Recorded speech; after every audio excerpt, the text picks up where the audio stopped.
예, 안녕하세요. 우리 옹달 책방 우리 구독자 여러분. 저는 현재 대학에서 강의를 하고 있고요. 한 25년, 30년 돼 가는데, 현업에서 한 15년 근무했고, 강의는 한 20년 좀 넘었습니다. 그리고 지금은 아시는 바와 같이, 아시는 분도 계시겠지만, 방송에 좀 많이 나와서 조금 부동산의 방향에 대해서 팩트도 체크하고, 또 미래를 위한 부동산 방향에 대해서 좀 말씀드리고 있습니다. 한문도라고 합니다. 반갑습니다. 미국 부동산이요? 미국 부동산 지금 우리가 보도에서 볼 때는 뭐 주택가격이 상승한다 사실입니다. 상승하는데 우리 기억에 2022년도 그때일까요? 그죠? 상반기 때 우리 시청자분들도 아시겠지만 거래량은 받치지 않는데 가격은 강세를 띠거나 또 상승하는 부분이 있었습니다.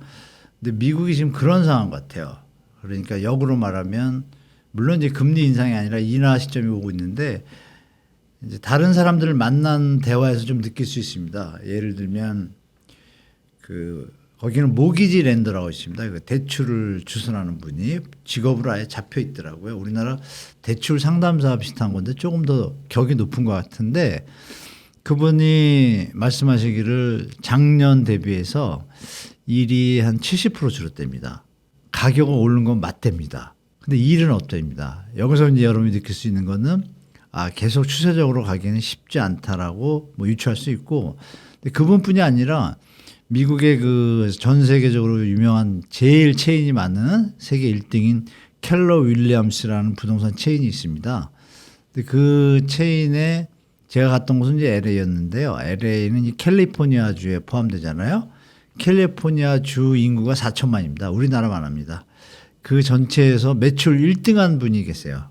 공인중개사 하죠, 우리처럼. 그분을 어떻게 좀 만나게 됐어요. 그래서 뭐 돌아가는 걸 말씀을 나눴는데 그분도 역시 또 거래가 한 75에서 80% 줄었답니다. 그래서 예전에 따두었던 공증 업무라고 하죠. 우리나라 행정사들이 따는 거 있지 않습니까? 법무법인 뭐 공증 세우고 이런 거.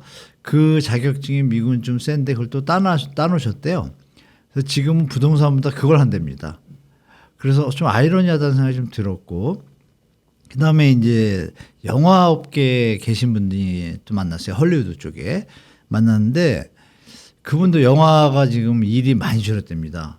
많이 줄었고 그분이 이제 한마디 추가를 했는데 자기가 미국에 살면서 경제 얘기를 몇 번 겪었는데 그때 전조 현상하고 너무 똑같답니다. 그런데 언론에는 경제 지표가 좋다고 자꾸 나와서 헷갈린다고 얘기를 하시더라고요. 그래서 마치 우리나라 IMF 전에 우리나라 경제 괜찮다? 뭐 이런 뉘앙스를 말씀을 던지더라고요. 추가적으로 하나 말씀 올리면 해리스하고 이제 트럼프가 이제 대선 후보잖아요. 그래서 우리는 뭐 2차 전지나 이런 뭐 주식 하시는 분은 아시겠지만 누가 대통령이 되느냐에 따라서 약간의 주식시장의 영향이 좀 다른데요. 경제 부분에 대해서는 어떻게 될지에 대해서는 여쭤봤습니다. 그 두세 분한테 다 여쭤봤어요. 공통적으로. 근데 공통적인 답변 이런 거죠. 해리슨이 되는 게 경제에 도움이 되겠냐?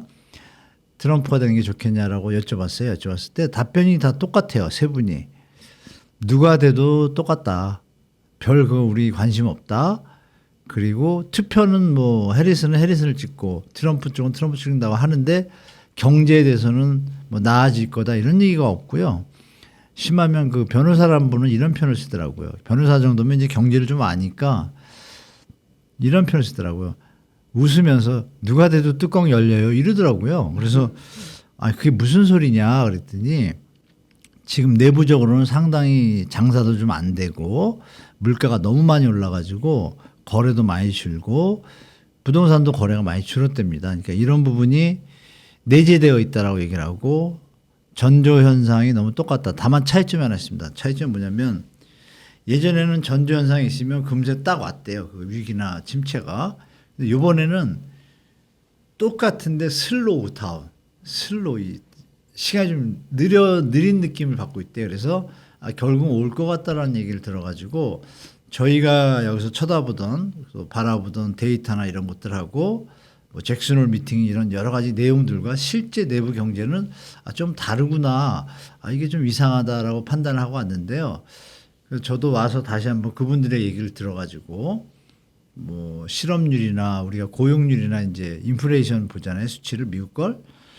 그 부분이 약간의 트릭이 있다라는 거가 좀 보이더라고요. 그래서 뭐 다른 저보다 뛰어난 경제 전문가들이 하신 걸 보니까 그런 얘기를 또 하시는 분들이 계세요. 그래서 역사적으로 역사는 반복되는 것처럼 장단기 금리가 역전되고 나면 경제 침체가 오는 게 거의 100%에 가까운 확률인데 그럴 가능성이 좀 많이 존재하는 것 같습니다. 그래서 LA의 현지 상황은 다른 데는 못 갔습니다. 워낙 미국이 넓어가지고 LA에서 뉴욕 가려면 비행기 타고 4시간, 5시간 또 가야 돼서 그 정도 제가 시간이 없어가지고 그래서 좀 상태가 안 좋다라고 보고 왔습니다. 예.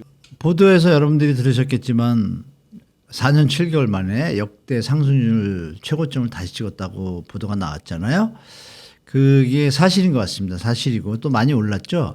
특히 뭐 서울 같은 경우에 마영성이나 이렇게 선호 지역들 뭐 강남 4구 이런 데들은 꽤 많이 올라서 전고점을 돌파한 것도 실제 있습니다. 그런데 아이러니하게 서울이 25개구인데 지금 말씀드린 구는 7개구잖아요. 7개 구하고 동작구가 좀 강세를 보이고 8개 구 정도가 강세를 보이는 반면에 다른 구들은 서대문도 조금 힘을 쓰는 것 같고 나머지 지역들은 그렇지 못한 것 같습니다.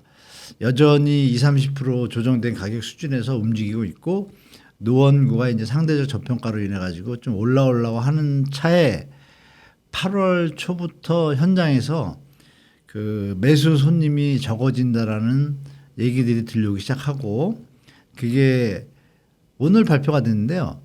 거래량이 중요하지 않습니까? 거래량이 중요한데 아시는 바와 같이 정부에서 DSR 좀 연기한 바람에 7, 8월에 많이 몰릴 거다고 예측을 했는데 8월에 이미 좀 꺾이는 모습이 보입니다. 과천하고 광명이 지금 막 살아나는 것처럼 불장을 피웠는데 지금 한 달이 지났잖아요. 그러면 9월 마무리 될 때 데이터가 나오는데 현재 저번 달에 비해서 거래량이 25%밖에 안 됩니다. 그러면은 갑자기 많이 줄은 거거든요.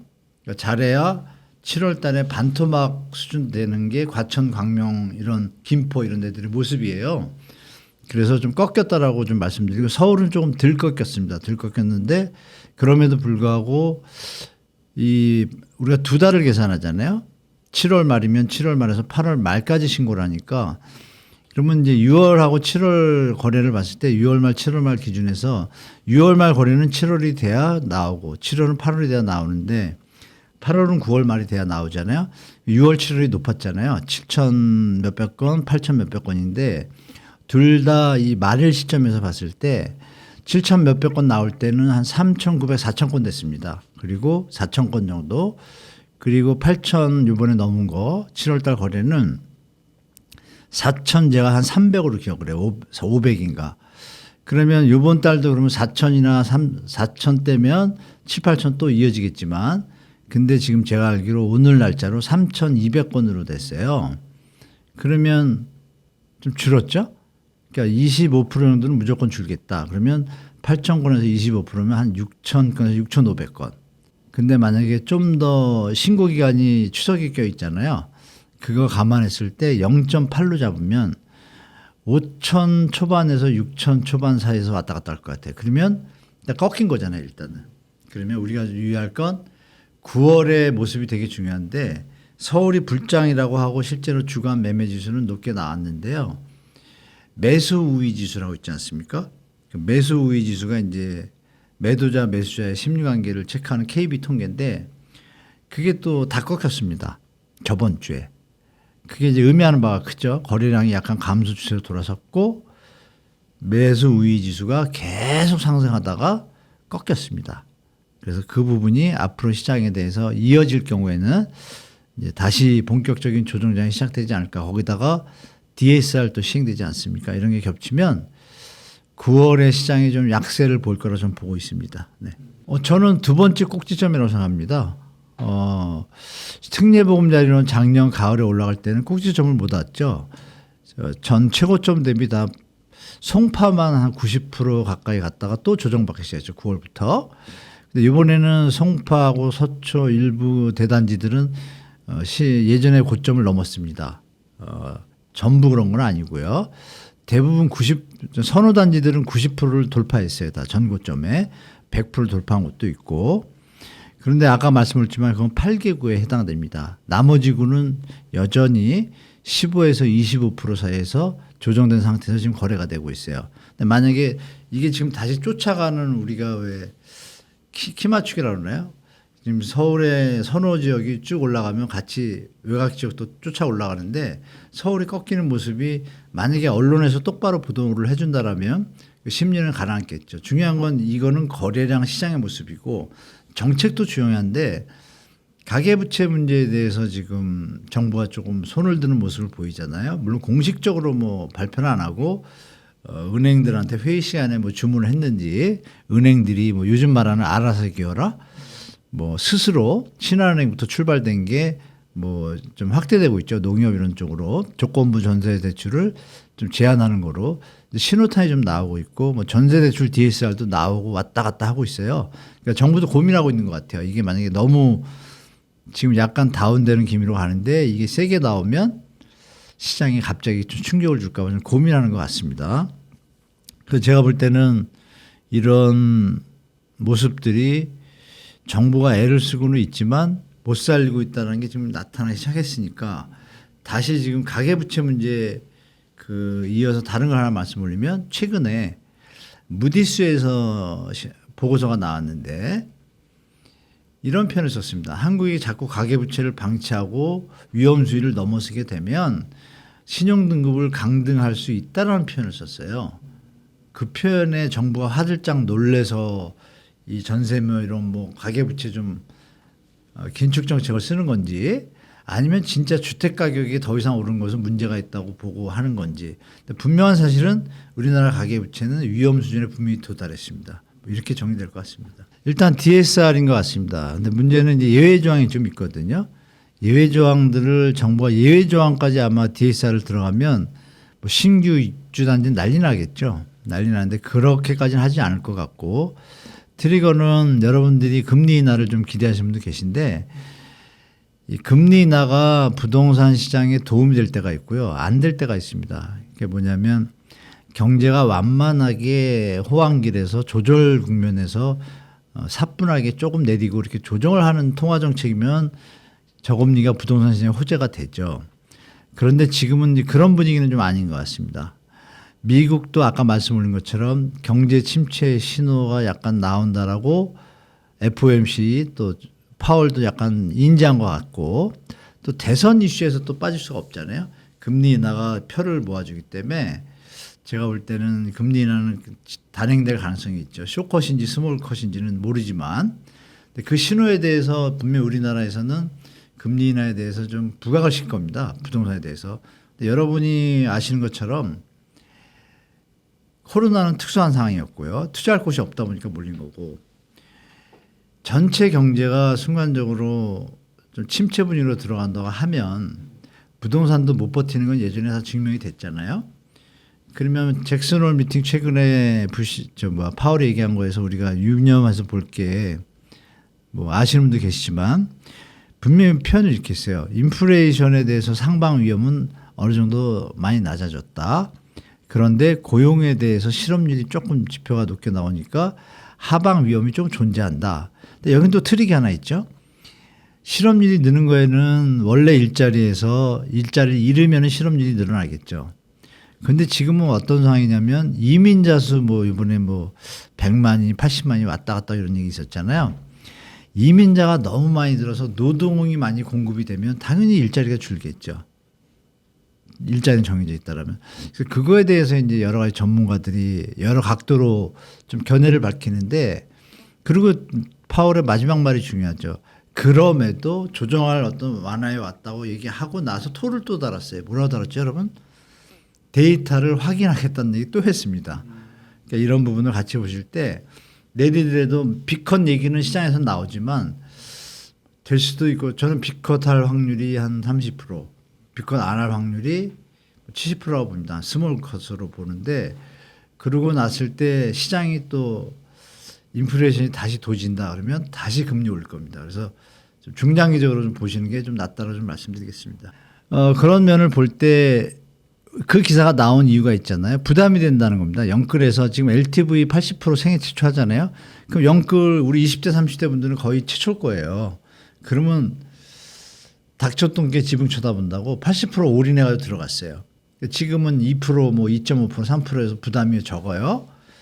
그런데 그러면 이분들의 생각 중에 자기가 거주한다라면 문제가 없고 거주해도 나중에 올라오면 부담이 되지만 혹시라도 이거를 뭐 3년 뒤에 거주하다가 팔 생각이 있는 분들 대출 받아서 이자 지금 적으니까 근데 그 타임에 만약에 경제 상황이 안 좋으면 못 팔잖아요.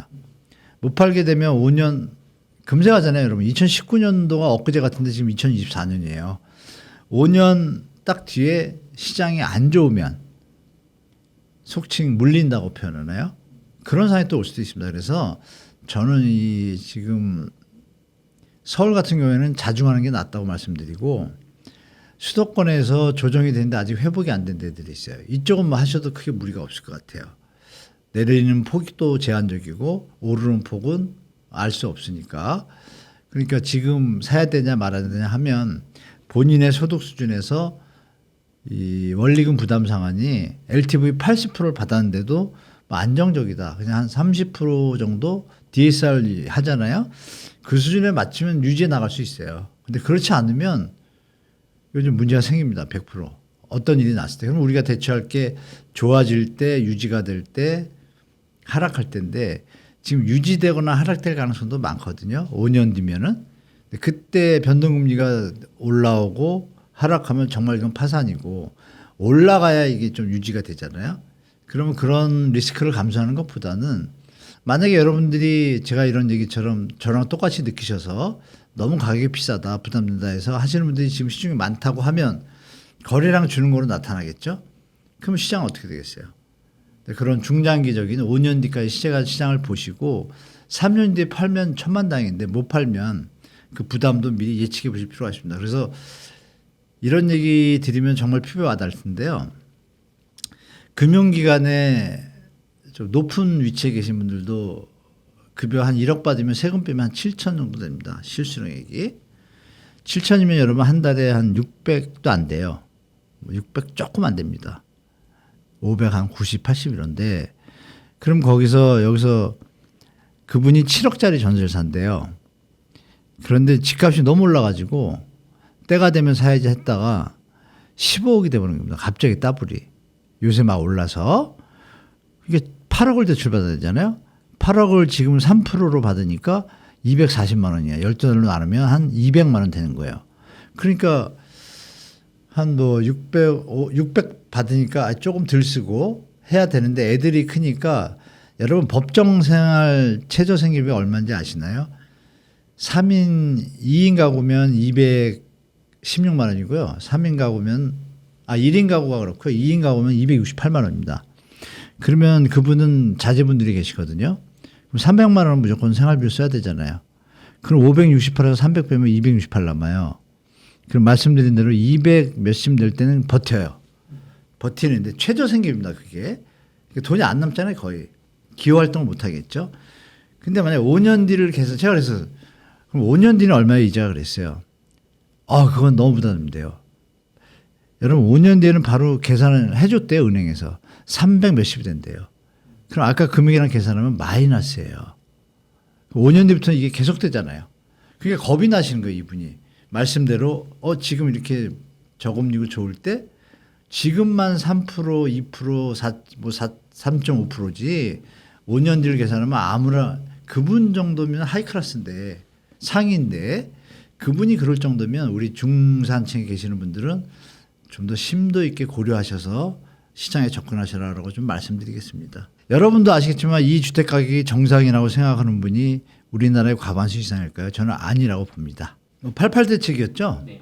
근데 별로 시장에서 반응이 없었지 않습니까? 네. 그건 뭐 우리 시청자분도 아시지만 집이 지금 나온다고 빵처럼 나오는 게 아니잖아요. 최소한 정말 아무것도 안 하고 그냥 돌격 앞으로도 5년 지금같이 그린벨트를 푼다든지 이런 것들은 10년 넘게 걸리잖아요. 그러니까 시장에서는 당장 효과가 없다는 것이 반증돼서 8월 8일 발표했는데도 시장은 식질 않잖아요. 8월 말 돼야 이제 자체적으로 가격이 높아져 가지고 좀 다운됐는데 그중에서 이제 비아파트 매입 임대 정책을 써서 좀 확대하는 거는 좀 주거 환경에 좀 도움이 될 것 같습니다. 뭐 전세 사기로 인한 물건들도 지금 LH 같은 데서 좀 매입해 가지고 하고 있는데 이제 거기도 좋은 거는 하나 있더라고요. 그거를 분양 전환할 수 있는 어떤 방안을 갖다 연결을 했어요. 6년 임대 후에. 그런 건 좋습니다. 그래서 그 방식도 처음에 샀을 때 기준 원가의 6년 뒤 가격이 평균이니까 비싸지도 않고. 근데 그거는 이제 일부죠. 일부 임대지 않습니까? 일단은. 그러니까 자가 수요를 원하는 수요자들한테는 대책이 안 된 거죠. 그리고 이제 그린벨트 이제 풀었잖아요. 뭐 8만 원에서 뭐 이 정도 한다 그러는데 4만 원에서 8만 사이인데 이렇게 말씀드리겠습니다. 270만 원 어디 갔습니까? 하던 거나 잘하지. 뭘 또 지금 뭐 땅 지정하고 그 협의하고 지구 지정하고 기본 계획 잡고 그거 10년 넘게 걸립니다. 10년 뒤에 부동산 시장은 여러분 제가 개인적으로 볼 때 지금하고 아주 많이 다릅니다. 그걸 왜 했을까 좀 이해가 안 되더라고요. 게다가 아시겠지만 2030들은 되게 비판하고 있습니다. 서울이 공원이나 이런 면적이 타도시에 비해서 월등히 좋은 것도 아니고 심하면 어떤 사람은 망가진 도시라고까지 표현하고 누가 봐도 이게 쾌적한 도시는 아니거든요. 밀집되고 발전한 도시는 맞는데 주거에 쾌적한 도시는 분명히 아닙니다. 그런 부분에서 그린벨트를 또 푼다? 자연환경을 훼손하면서. 그래서 2030들은 지금 많이 뭐 짐 이런 거 생각 안 하고 그냥 비판이 많더라고요. 이 세대들은 MZ 세대들은 환경에 대한 중요성을 어릴 때부터 배웠잖아요. 그럼에도 불구하고 토지 가격 상승에 도움이 되겠죠. 일시적으로. 그러나 아시겠지만 10년 안에 어떤 일이 벌어질지 모르잖아요. 여러분도 좀 아시지만. 그러니까 그런 부분일 때 정부가 정책의 실효성이 있는 거는 사실 현재 집값을 낮추는 게 맞죠. 그러면 거래도 늘어날 거고. 근데 그쪽에 포커스를 맞춘 게 아니라 다른 쪽에 맞췄다는 게 좀 아쉽고 말씀드린 3기 신도시 이제서야 쪽으로 움직이는데 내년에 뭐 공급한다는 어떤 뉘앙스를 던졌는데요. 그럼 이번 정부가 집권한 지 4년 차입니다. 거의. 3, 4년 동안 뭐 했는지 모르겠습니다. 제가 볼 때. 제가 알기로는 이번 정부가 되고 나서 그 해에 이미 연말에 이 지작물 철거라고 있습니다. 이거는 그냥 진행하면서 같이 가도 되거든요. 그러니까 토지 부상은 다 끝났습니다. 사실. 세 군데, 3기 신도시 5군데 중에 세 군데는 100% 끝났는데 뭐 작년하고 올해 초 사전청약하고 폐지하고 뭐 이러지 않았습니까?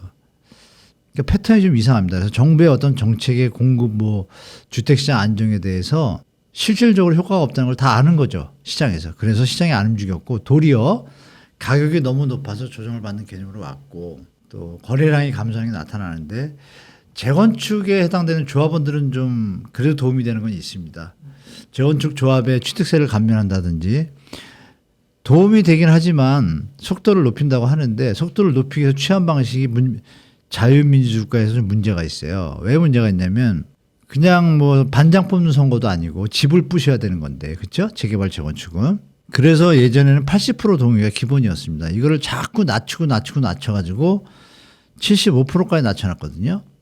조합 설립 동의를 이제 70%면 되는 걸로 해놨어요. 그럼 30%가 반대하면 이거 크잖아요, 사실. 그럼 조합 설립하고 나면 이 배는 떠나잖아요. 문제를 안고 있는 거예요. 30%가 극렬하게 반대할 수도 있잖아요. 이런 부분에 문제를 제공하는 걸 지금 정부가 뜻은 좋은데 빨리빨리 하라고. 근데 소유주의 입장을 더 무시하고 진행한다? 그러면 사회 문제에 대한 어떤 거리를 좀 남겨두는 거잖아요. 게다가 재건축 같은 경우에 동별 동의가 최소한 2분의 1이 돼야 돼요. 이거를 또 3분의 1로 낮췄습니다, 여러분. 한 동에 사는 주민들이 있는데 집합 건물에 3분의 1이 찬성하고 70%가 반대하는데 그걸 할 수가 있나요? 그걸 하겠다는 겁니다. 그러니까 뜻은 좋은데 방식이 좀 잘못됐죠. 그래서 자칫 뭐 강공 옛날 군대 시절이라면 가능한 얘기지만 지금 그런 시대가 아니잖아요. 그래서 더 결정적인 게 있죠. 사업성이 있어야 되지 않습니까? 그래서 물론 뭐 최근에 국민의힘에서 뭐 좀 패스트 트랙법을 또 하나 만든다고 하는데 재건축 그 부분이 뭐 법정 상한 용적률 좀 높이는 건데 이번에 발표한 거는 없지만 또 새로 나왔어요. 왜냐하면 살아나질 않으니까. 그러니까 이게 그러면 이 가격이 지금 정상이냐? 저는 아니라고 보고 있기 때문에 여기서 그럼 가격이 더 올라가잖아요, 여러분. 그럼 여러분 생각하실 게 2009년도 10년도에요. 똑같이 이렇게 시장 들썩였습니다. 2009년도 이사 대책 때. 그래서 많이 분양받았어요. 그리고 2012년도쯤에 입주했거든요. 그때 여러분 서울 수도권에 마이너스 P가 30에서 40%, 수도권은 40%, 서울은 30%가 마이너스 P가 났습니다. 그러다 보니까 그 3년 뒤에 착한 분양가가 등장을 해요. 왜? 사업성이 없고 이거 분양해서 박살날 것 같으니까 도리어 조합에서 분양가를 낮추자는 시기가 다가온 게 2012년입니다. 어떨 때 2009년도에 펌핑해서 많이 올랐는데 막 분양받았는데 2012년에 막상 뚜껑 여니까 실거주자가 아니라 투자자가 많으니까 경기가 그때 우리가 안 좋은 게 아니었습니다. 좋았습니다. 좋았음에도 부담 능력이 약하니까 쫓아가지 못하니까 미입주가 늘어나고 마이피가 등장을 했어요. 그러면서 12, 13, 14까지 쭉 주저앉을 때 14년도에 전세대출 확대하고 박근혜 정책이 하면서 전세대출 올라가면 주택가가 올라가잖아요. 주택가격 대출도 늘리고 전세대출도 늘리니까 올라가죠. 이런 패턴을 볼 때 요번에 이거는 좀 아슬아슬한 부분이 분명히 있다. 전세대출을 지금 5억 하고 있는데 이걸 7억 8억으로 한다? 그 이자가 좀 세잖아요. 그러면 국민 세금을 들여가지고 이자를 낮춘다? 재정이 지금 안 좋은데 엉키기 시작하죠. 이런 여러분을 볼 때 모든 면에서 좀 조심하면서 접근하는 게 좋겠다라고 좀 말씀드리겠습니다. 지금 액면만 보면 이제 잡는 거로 나오죠. 그리고 심하면 100% 잡습니다. 대출 규제로 하면. 뭐 아시는 분도 계시겠지만 지금의 집값은 대부분이 대출로 쌓아놓은 집값이라는 건 제 말에 동의하시는 분도 계실 겁니다. 정상적으로 우리가 부담할 수 있는 수준의 가격이 아니거든요. 이미 이건 지표로 나오잖아요. 뭐 많이 쓰는 PIR 지수도 그렇고 또 PRR이라는 지수가 있습니다. 임대료 대비 주택가격 수준인데요. 이게 넘베어 기준으로 지금 30을 넘었어요. 34 정도 돼요. 이게 15 넘기 시작하면 집 사지 말라는 겁니다. 왜? 너무 집값이 비싸다. 현재 수준에 비해서 이 얘기거든요. 미국에서 NAR이나 미국 전체에서 이걸 기준으로 다 써요. 서울은 너무 비싼 거예요. 그러니까 이런 부분을 볼 때 지금 대출 규제가 들어가면 어떤 일이 벌어질까요? 대출이 더 늘어야 집값이 더 느는데 대출이 규제가 딱 된다? 더 안 늘잖아요. 그럼 상승 요인이 일단 없어지죠. 그럼 하나 남았어요. 사람들이 돈이 많은데 공급이 적을 때, 살 능력은 될 때. 근데 제가 볼 때 지금 살 능력 그렇게 없거든요. 대출 없이 못 사거든요. 그러면 시장은 정해진 거죠. 대출 규제가 세게 들어오면 무조건 시장은 조정받게 되어 있구나. 원래 가격으로 들어갑니다. 대출 규제가 세게 들어온다고 하는데 역으로 말하면 대출 규제가 정상화입니다. 정상화. 지금 대출이 오버슈팅이에요. 그래서 무디스가 경고한 거잖아요. 한국 가계부채 자꾸 이렇게 늘리면 신용등급 낮추겠다. 왜? 나중에 큰일 터지니까. 저는 그렇게 봐요. 무디스가 괜히 뭐 헛소리하는 회사도 아니고 물론 뭐 신용평가 회사들도 뭐 100% 믿을 건 아니지만 그렇게 경고했다는 건 분명히 타격이 있거든요.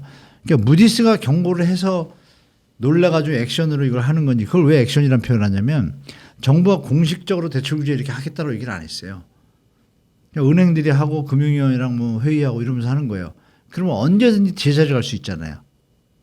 이게 이제 문제입니다. 그래서 질문 주신 대출 규제가 집값을 잡을 수 있냐. 정부가 똑바로 대출 규제 정상화시키면 집값은 원래 가격 정상 가격 회귀하거든요. 그럼 지금은 저는 오버슈팅 됐다고 보기 때문에 모든 이게 이제 연착륙이 돼야 되죠. 급하면 또 사고가 나잖아요. 그러니까 그런 부분을 정부도 지금 고민하고 있을 겁니다. 근데 지금은 제가 볼 때 외부 좀 압박 이런 것 때문에 급하게 들어간 것 같고 또 가계부채 문제가 심각하다는 게 나오는 데다 이창용 총재가 22일부터 센 발언을 많이 하셨잖아요. 화가 났다는 얘기예요.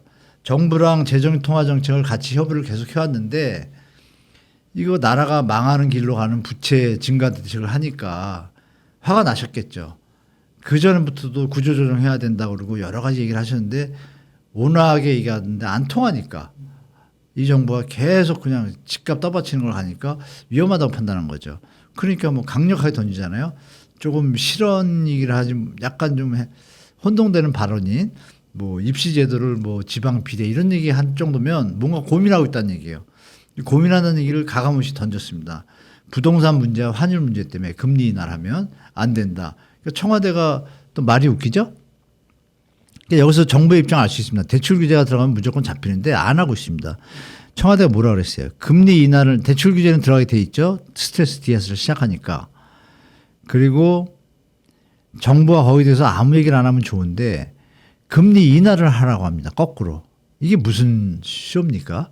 금리 인하하면 당연히 이자 부담이 적으니까 또 투자 환경이 되잖아요. 실수자는 도움이 되겠지만 이게 양쪽으로 겹치니까 하는 총재가 이거 도저히 안 되겠다고 생각하니까 던졌는데 그것도 웃깁니다. 고위 이창호 총재는 직접 얘기하잖아요. 이름 걸고. 그런데 기사들이 이렇게 납니다. 고위 정부 당국자는 금리 인하를 이렇게 못한 것이 상당히 아쉽다. 한국은행의 정책에 이렇게 표현합니다. 그거 왜 얼굴 대고 못할까요? 문제가 있으니까요. 아니 금리 인하를 하면 어떻게 돼요 여러분? 물가가 어떻게 됩니까? 올라가요. 더 올라갑니다. 그럼 내수를 진작시키 말이 웃기죠 여러분. 내수를 진작시키 내수가 둔화됐으니까 금리 인하를 해서 경제가 살아날 것 같은 잘못된 시나리오를 주고 있어요. 이게 엉켰습니다 지금. 그러니까 제가 볼 때 하는 총재가 뭐 한 2주 사이에 강경 발언을 갖다 가는 데마다 하는 거예요. 제가 뭐 이런 표현은 죄송하지만 이창용 총재님 정신 차리셨나 뭐 이런 생각 들더라고요. 그러니까 제가 볼 때 그분이 이미 다 알고 있는데 정부의 연착륙 정책에 같이 호흡을 맞추시다가 이거 보니까 말로만 연착륙이지 하는 게 좀 아니거든요. 그러니까 좀 발언을 하시는 것 같아요. 그래서 이것들이 종합적으로 볼 때 정부의 대출 규제 정책은 먹히는 건데 미래의 청년들 위해서 좋은 건데 현재의 기득권들을 볼 때 이게 못하고 있는 부분이 있어요. 그래서 공식적으로 발표를 못하고 그죠? 은행이 알아서 기이는 것처럼 모습이 나왔다는 건 분명히 트릭이 있을 수 있다. 또 집값이 좀 내려가면 또 풀겠죠? 그죠? 근데 정부가 만약에 잡겠다라고 의지가 있다면 던지겠죠. 그럼에도 불구하고 시장은 어떻게 움직이고 있어요? 이거 발표하기 전에 이미 거래량이 다운되고 있습니다. 그건 딱 하나의 포인트죠. 키워드. 가격이 너무 오버슈팅 높아졌다.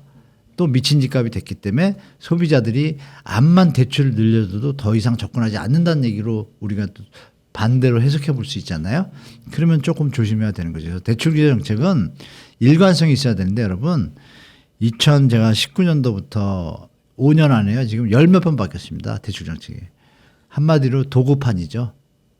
그런 것도 머리에 두고 계시면 정부 정책도 유심히 보셔야 됩니다. 여러분. 네. 국민들이 좋은 눈초리로 보고 있지는 않을 것 같습니다. 제가 아까 말씀드렸잖아요. 270만 원이나 똑바로 하지. 120만 원 정비 사업 빼면은 한 130만 원가 공공택지가 이미 돼 있어요. 수도권에도 50에서 70만 원가 있단 말이에요. 3기 신도 지금 사업 안 떴잖아요, 지금. 내년에 뜬다 그러잖아요, 그것도 조금씩 깔짝깔짝. 하려면 확 해야죠. 의지가 있다라면, 그죠? 그러니까 그린벨트 푼다는 게 이게 정말 그럼 이런 얘기가 좀, 이 얘기 들으면 우리 시청자분들이 잘 이해하시겠네요. MB 정부 때는 공급 대책이 나오면서 일시적으로 떨어지는 걸 연착륙을 막고 주택 가격이 안정됐습니다. 좋게 얘기하면. 나쁘게 얘기하면 하락했고요. 그런데 그때 MB 정부가 발표한 공급 대책의 내용은 이겁니다. 기억나실 거예요, 여러분. 강남에 반값 아파트 공급한다. 보금자리. 딱 그냥 공식적으로 했습니다. 그러면 어느 누가 반값 아파트를 받을 수 있는 기회가 있는데 현재 집을 사겠어요. 바보죠. 그러니까 시장이 안정됐잖아요. 바로. 안정돼서 너무 내려가다 보니까 나중에 이제 박근혜 정부에서 좀 다시 활성화를 했는데 이것도 뭐 빚내서 집사를 좀 오버슈팅 했고 그러니까 답 나왔죠. 이번 정부는 근데 그 얘기를 합니까 안 합니까? 죽어도 안 합니다. 분양가에 대한 얘기를 안 해요. 뭐 제가 안 좋은 표현이 나올 거라 좀 자제하겠습니다. 분양가를 얘기해야 우리가 진정성을 받아들일 수 있습니다. 정부에.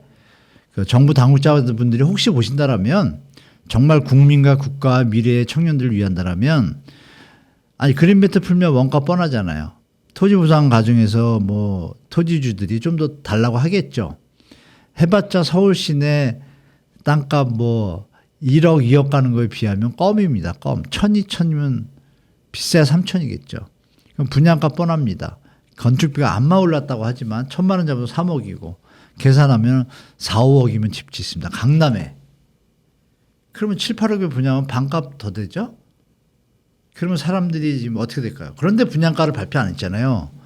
이게 이제 이번 정부가 모르겠어요. 좀 이따 발표할지 모르겠는데 좀 이따 발표하면 제가 박수 쳐드릴 거고 안 발표하고 그저 연말 가고 내년까지 넘어가고 뭐 그린벨트 군부를 틔운다. 이건 정말 나쁜 정책을 쓰는 정부라고밖에 못 싸웠습니다. 그래서 우리 당국자들이 보신다라면 국민들에게 가감 없이 그린벨트를 얼마쯤에 사서 얼마에 분양할 계획이다라고 MB 정부 때처럼 발표하시길 좀 부탁드리겠습니다.